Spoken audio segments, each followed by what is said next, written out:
Daily. Taste the Daily. తెలంగాణలో fee reimbursement బకాయిల వివాదం మరో మలుపు తిరిగింది.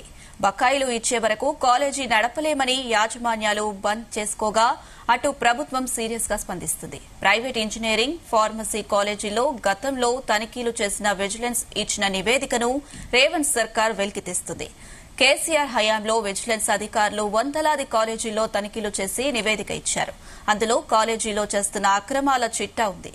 ఇప్పుడు ఆ నివేదికతో కాలేజీ యాజమాన్యంతో చర్చలకు సిద్దమైంది ప్రభుత్వం. బకాయిలు వెంటనే ఇవ్వాలని, తమపై ఒత్తిడి తేవొద్దని సర్కార్ హెచ్చరిస్తుంది.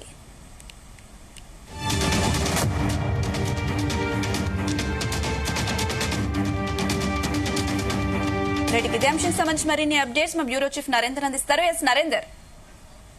రైట్ అనుష, తెలంగాణలో విద్యా సంస్థలకు సంబంధించి ఇప్పటికీ కాలేజీల యాజమాన్యాలు, ప్రైవేట్ కాలేజీల యాజమాన్యాలు, ఎస్పెషల్లీ ఇంజనీరింగ్ కావచ్చు, మెడికల్ కానీ, అదేవిధంగా ఫార్మసీ, ఇట్లా పలు వృత్తి విద్యకు సంబంధించినటువంటి కాలేజీలు ఏదైతే ప్రైవేట్ కాలేజీలు వాళ్ళకి బకాయిలు వేల కోట్ల రూపాయలు పెండింగ్ ఉన్నటువంటి పరిస్థితి చూసాం. గత బీఆర్ఎస్ ప్రభుత్వంలో ఉన్నటువంటి బకాయిలు కొన్ని ఉన్నాయి. ఈ కాంగ్రెస్ ప్రభుత్వం అధికారంలోకి వచ్చిన తర్వాత కూడా బకాయిలు కొంత ఇస్తూ మళ్ళీ భారీ ఎత్తున పెండింగ్ పెడుతున్నటువంటి నేపథ్యం ఉంది. కనుక ఇప్పుడు వేల కోట్ల రూపాయలు పెండింగ్ ఉన్న నేపథ్యంలో ఒక్కొక్క కాలేజీకి పదుల సంఖ్యలో కాలేజ్ డ్యూస్ ఉన్నాయి. దీంతో మేము నడపలేము, కనుక విద్యార్థులకు నాణ్యమైనటువంటి విద్యను అందించలేము, అదే సమయంలో అధ్యాపకులకు, టీచర్లకు, ఫ్యాకల్టీస్ కి మేము శాలరీస్ కూడా ఇవ్వలేని పరిస్థితిలో ఉన్నాం. కనుక ఖచ్చితంగా అమౌంట్ చెల్లించాల్సిన అవసరం ఉంది డ్యూస్ అని కూడా గడిచిన వారం 10 రోజులుగా వాళ్ళు డిమాండ్ చేస్తూ వస్తున్నారు. గతంలో కూడా చాలా సార్లు చెప్పినప్పటికీ బట్టి విక్రమార్క కొంతవరకు రిలీజ్ చేసినప్పటికీ కూడా భారీ మొత్తంలో పేరుకపోయిన నేపథ్యంలో ఇక కాలేజీ నడపలేము, మూసివేయాల్సిన పరిస్థితి ఉందని కూడా వాళ్ళు అల్టిమేటం జారీ చేశారు. నిన్న మొన్న ఉన్నత విద్యా మండలి చైర్మన్ కూడా కలిశారు.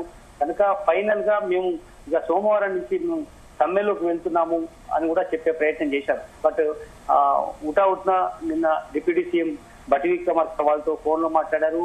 నిన్న చర్చలకు రమ్మన్నారు. నిన్న ఆదివారం కావడంతో కొంత పాక్షికమైనటువంటి చర్చలు జరిగాయి. ఈ రోజు కూడా మరొకసారి చర్చలు జరిపారు. ఓవరాల్ గా ఎన్ని కాలేజీలకు ఎంతెంత డ్యూ ఉంది, ఈ మొత్తం అంశం మీద ఏం చేయాలి, ఈ కాలేజీలకు సంబంధించినటువంటి డిమాండ్లకు ఏ బకాయిలు ఎంతెంత ఉన్నాయో కూడా మేము ఒక అవుట్పుట్ వచ్చిన తర్వాత మేము ముందు అధికారులను కావచ్చు, మంత్రులు కావచ్చు, అధికారులంతా ఒక నిర్ణయం తీసుకున్న తర్వాత మళ్ళీ మీతో చర్చలు జరుపుతామని కూడా నేను చెప్పడం జరిగింది. అందులో భాగంగా ఈరోజు చర్చలు జరిగాయి.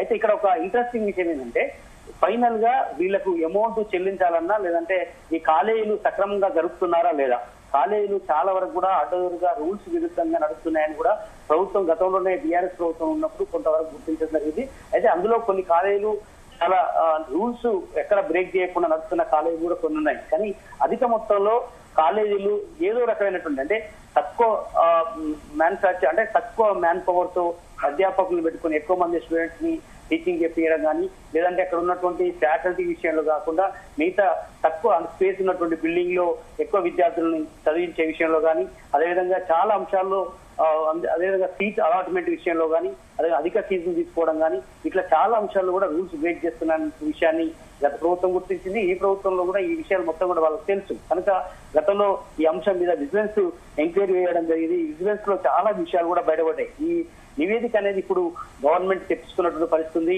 ఆ రిపోర్టు వచ్చిన నేపథ్యంలో దాన్ని కూలంకషంగా బట్టి ఆధ్వర్యంలో ఆర్థిక శాఖ మంత్రిగా ఉన్నారు, డిప్యూటీ సీఎం గా ఉన్నారు. ఇప్పటికే సీఎం కూడా ఈ అంశం మీద ఎంటర్టైన్ అయినట్టుగా తెలుస్తుంది. కనుక నిన్న ఇవాళ ఈ అంశం మీద ప్రధానంగా చర్చ జరిగినట్టుగా తెలుస్తుంది. ఎందుకంటే ప్రైవేట్ ఇంజనీరింగ్ కాలేజ్లో చాలా వరకు కూడా నాసిరకమైనటువంటి టీచింగ్ జరుగుతుంది. అందుకే చాలా సార్లు కూడా సీఎం రేవంత్ రెడ్డి కూడా చెప్పారు, ఇంజనీరింగ్ నుంచి బయటకు వచ్చినటువంటి వాళ్ళు కనీసం బయటికి ఒక ఇంజనీరింగ్ గా మంచి కనీసం 50,000 లేదా 40,000 జీతం వచ్చే స్థితిలో కూడా ఎవరు లేరు.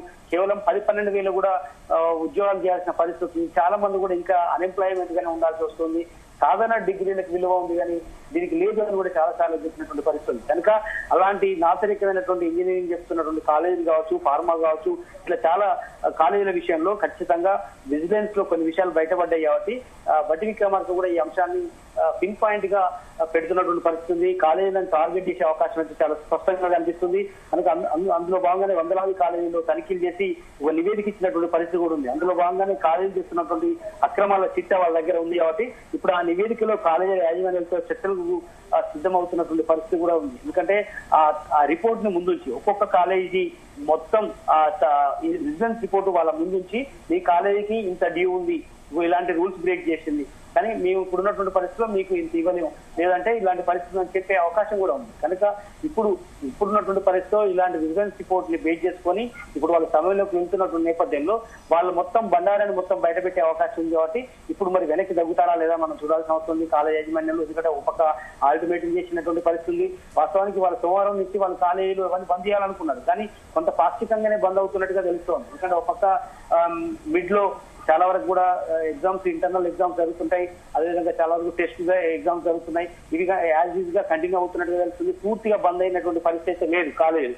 కనుక ఒకవేళ కనుక ఇవాళ రేపటి చర్చలో కనుక అమౌంట్ రిలీజ్ అయితేనో ఓకే, లేదంటే మాత్రం ఖచ్చితంగా మేము సమ్మెలోకి వెళ్ళడం ఖాయమని కూడా ఇప్పటికే అసోసియేషన్ ప్రైవేట్ కాలేజీల యాజమాన్యాలకు సంబంధించినటువంటి వాళ్ళు చెప్తున్నటువంటి పరిస్థితి ఉంది, అల్టిమేటం ఇచ్చినటువంటి పరిస్థితి ఉంది. కానీ అదే సమయంలో ప్రభుత్వం కూడా ఖచ్చితంగా వాళ్ళని ఈ విజిలెన్స్ ఎంక్వైరీని బేస్ చేసుకొని, ఆ రిపోర్ట్ ని బేస్ చేసుకొని వాళ్ళ మెడ మీద కత్తి పెట్టి ఖచ్చితంగా ఈ ఫీజులు మీరు దండిగా ఇష్టానుసారంగా వాళ్ళు వసూలు చేస్తున్నారు, రూల్స్ బ్రేక్ చేసి నడుస్తున్నారు, కనుక మీకు ఈ ఫీజు ఇవ్వలేము, కనుక గతంలో ఉన్నటువంటి టారిఫ్ అనుగుణంగా మేము ఇవ్వలేమని కూడా చెప్పే అవకాశం ఉంది. అదేవిధంగా పాత బకాయిల్ని కూడా కొంతవరకు కంట్రోల్ చేసే అవకాశం కూడా కనిపిస్తుంది.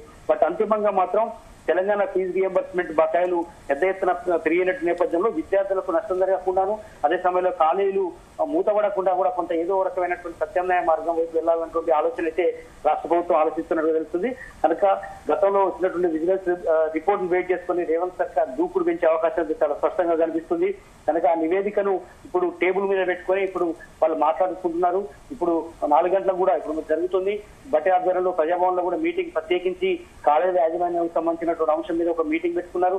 దాని తర్వాత ఈ అవుట్కమ్ ని మళ్ళీ రేపు వీళ్ళతో మాట్లాడే అవకాశం ఉంది. ఫైనల్ గా రేపు ఇలాంటి అవుట్కమ్ వస్తుంది దాన్ని బట్టి కాలేజీ రన్ చేసుకోవాలా లేదా కంటిన్యూ చేయాలా, స్ట్రైక్ లోకి వెళ్ళాలా అనేటువంటి ఆలోచన వాళ్ళు చేస్తున్నట్టుగా మనకు అర్థమవుతుంది.